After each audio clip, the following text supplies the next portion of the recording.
Greg pilots the number 22 410 sprint car owned by Jim and Sandy Klein and sponsored by J&S Fabrication.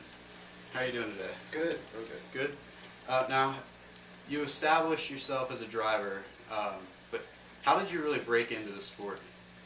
How I broke in is kind of a little bit of a long story. I'll try to get it, make a longer story shorter. But my dad raced for years, for probably 32 years, in the Memphis area regionally.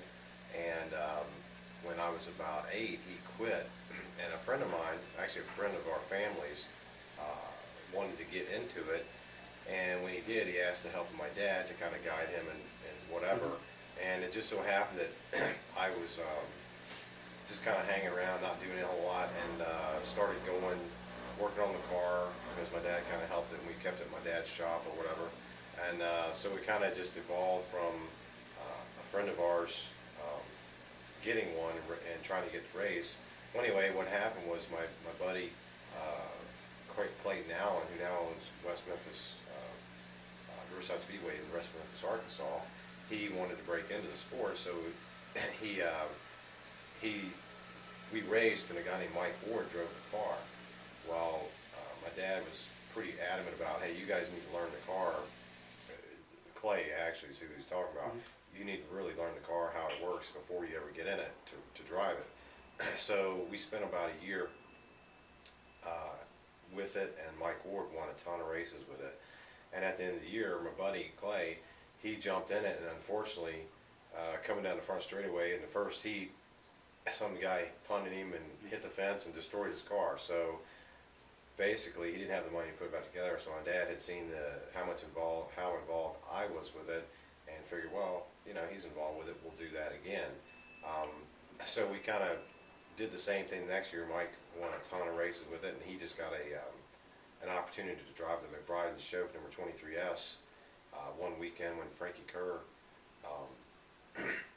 went somewhere, did something different. I can't remember what happened, and I jumped in it the first night, and I think we ran second and won the next race or whatever. So it was a situation where it was not by accident, but kind of weird things happened where I just happened to be at the right place at the right time. Now, through that time that you were working on it, is that where you learned majority of like setups and, I mean, you get your basic information down then?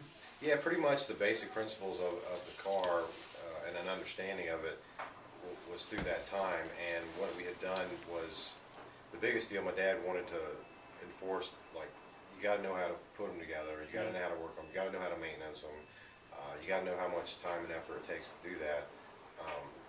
So that's what he was trying to enforce before he ever got in, just kind of the mechanical side of, okay, if you have to put them together, you got to know how. And so that's where that all came from. I mean, you've had a numerous success here racing these things.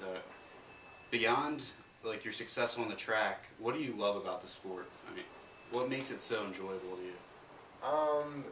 There's a lot of things. I have a lot of really good friends from racing. A lot of people I know from racing. I'd say 90% of the people I know have something to do with racing, because that's your life. And most of the people in racing, as anybody would say, they're good people.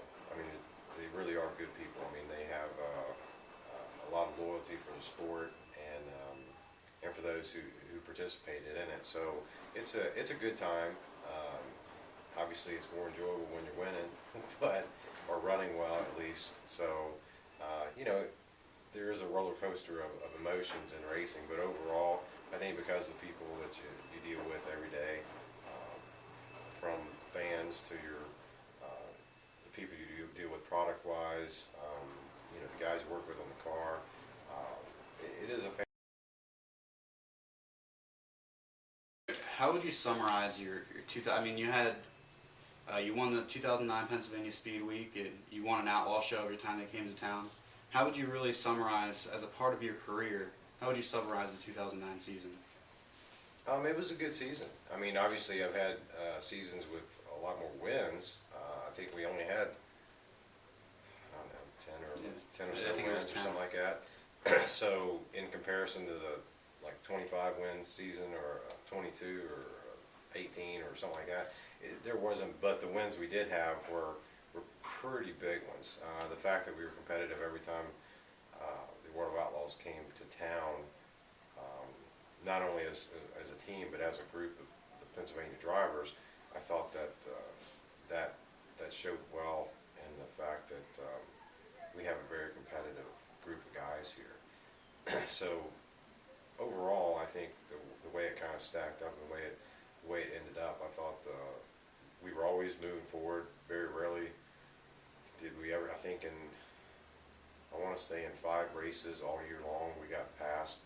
We finished worse than where we started, if we finished. If we did fall out. So 5 out of, whatever, I think 86 races or something like that, we actually backed up. Well, usually that means we were going forward the whole time. It's a good percentage. Yeah, so I mean, as long as we're moving forward, you know, I understand you can't win every race, and with the advent of a lot of the rules, you can't have, there's not as much of an advantage as there used to be mechanically. So you have to kind of, you know, pick your battles, that type of thing, and you know, as long as you're moving forward, I think that's the key ingredient. And I think last year was one of those years we were usually moving forward. So yeah, we've had better, but I think being able to win those outlaw races really put it on the top of my list for years of my career. Now, how does a year like the 2009 season, how does that set you up for the 2010 season? Does that carry over at all, or I mean, does it end with such a couple month off season? Does it kind of destroy your momentum, or how do you carry that into the following season? I think that we were hoping to carry momentum into the 2010 season. If we would have just stayed the same, I think we probably could have, because we had a pretty good baseline as far as the setup, the way we're working. You know, we lost a crew member, Matt Kramer. He actually quit our team and went to work for Lance DeWeese as his crew chief. So that's going to throw a little bit of a kink in the program, because he was, you know, pretty special to us, and he was a big part of our program. So that's going to change. The advent of the Goodyear tire rule, obviously that's going to change for everybody, but if you have a balance and things are going good and you just kind of do similar things every day, it makes life a little easier. But when you're searching, which we are now, you know, and that's some inconsistency upon, I think, a lot of guys, or there will be. But once you find it again, it should be okay. It's just that time frame or how long it takes you to figure it out is what can break the momentum. What kind of goals do you have set forward for this season? Pretty much the same thing. It's not so much a number on if we can win so many times or do whatever. It's just try to do the best we can every day, and just make it to where we can keep moving forward. Like being stagnant or just holding your own, that's not a lot of fun. Obviously going backwards isn't a lot of fun either, but the overall consensus is, as long as we're moving forward through the pack, passing guys, we're moving to the front. At the end of the race, just be one of the fastest cars on the racetrack, the wins will come.